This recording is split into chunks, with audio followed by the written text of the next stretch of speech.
त्यामुळे पाहूया सांगलीत निवडणूक होते का कुस्तीचा आखाडा. तिकडे महाविकास आघाडीत सांगलीच्या जागेचा वाद टोकाला पोहोचलाय. सांगलीवरून संजय राऊत नाना पटोले यांच्यात तूतूमैमे सुरू आहे. तर तिकडे भिवंडीत राष्ट्रवादी शरदचंद्र पवार पक्षानं सुरेश म्हात्रे यांना उमेदवारी जाहीर केली.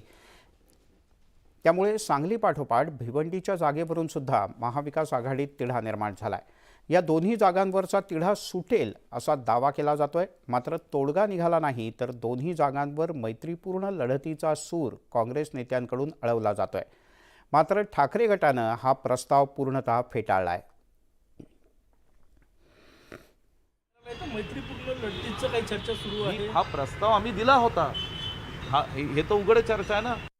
निर्णय घेण्या इतके ते मोठे नाहीत कोणीही. आम्ही सगळे फ्रेंडली फाईट ही महायुतीत महाआघाडीत कोणत्याही एकत्र जेव्हा आपण लढतो तेव्हा फ्रेंडली फाईट हा अत्यंत घातक शब्द आहे.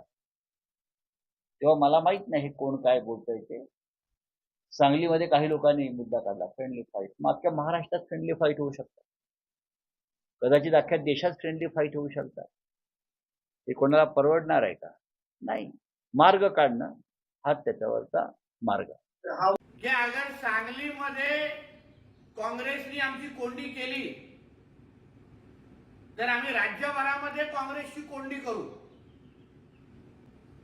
हाय हिम्मत कोंडी करण्याची राज्यभरामध्ये दाखवा. मग तो बाणा दाखवा. उद्धव ठाकरेंमध्ये बाळासाहेब ठाकरेंचं रक्त आहे, दाखवा. सिद्ध करण्याची एक चांगली संधी आहे. म्हणून उगाच सुख्या धमक्या देण्यापेक्षा आपली लायकी ओळखा. एवढा संजय राजाराम राऊत आणि त्याच्या मालकाला सांगितलं.